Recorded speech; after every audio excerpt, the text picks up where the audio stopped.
A number of new communities have appeared in Season 2 of The Walking Dead, Dead City, adding a lot of drama to the series, but I have a hunch that one of the most recent groups is already in grave danger.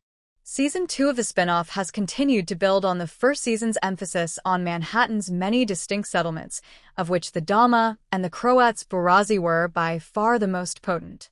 In addition to The Walking Dead's debut in the New Babylon Federation, Bruegel and Christos factions have received attention, with some development given to the Bricks.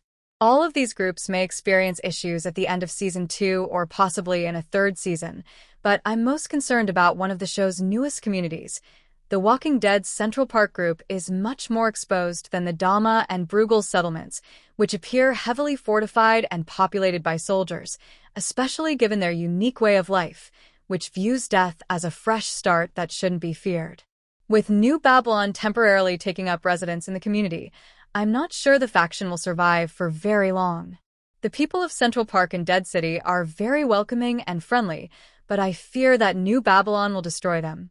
Of the New Babylon members who survived to Manhattan, Pulley is the most powerful, but Major Narvaez, who is much less forgiving, took over after Pulley's mission with Maggie and Herschel.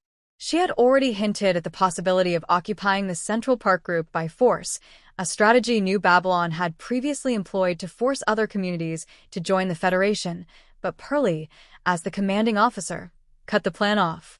Unfortunately, things could go horribly wrong because Pulley left Narvaez alone. Roxana, the leader of the Central Park group, has already turned down invitations to join the Federation, but with Pulley gone, she most likely won't have an option. Rather, anyone who opposes the cause will likely be killed or imprisoned by Narvaez, which could result in the destruction of the entire settlement or, at the very least, leave only a few survivors. They would probably give their lives before giving up their rights to New Babylon, and the locals have shown themselves to be peaceful, but unyielding. As a result, I have trouble seeing a time when Narvaez just lets Roxana and her supporters live there and the local population isn't prepared to defend themselves. This implies that Pulley and Maggie may have to deal with a power-hungry Narvaez in addition to Herschel and the Dama's Dead City Alliance, which would make their time in Manhattan even more challenging. This suggests that Pulley and Maggie might have to contend with a power-hungry Narvaez in addition to Herschel and the Dama's Dead City Alliance, which would make their time in Manhattan even more difficult.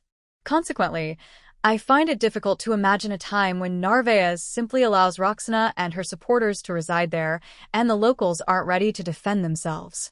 As a result, I find it hard to imagine a time when Narvaez just lets Roxana and her supporters live there, and the locals aren't prepared to defend themselves. This implies that Pulley and Maggie might have to deal with a power-hungry Narvaez in addition to Herschel and the Dama's Dead City Alliance, which would make their time in Manhattan even more challenging.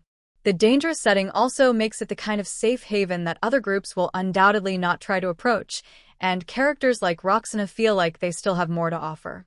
Thus, it would be devastating for both the audience and the main characters if Narvaez did choose to ruin the community in the next episodes of Dead City Season 2. The Central Park community is living on borrowed time, and I doubt they'll last much longer, even though there's still a chance Maggie, Pulley, and Herschel will return in time to stop New Babylon. Remember to like, share, and subscribe to my channel for more videos.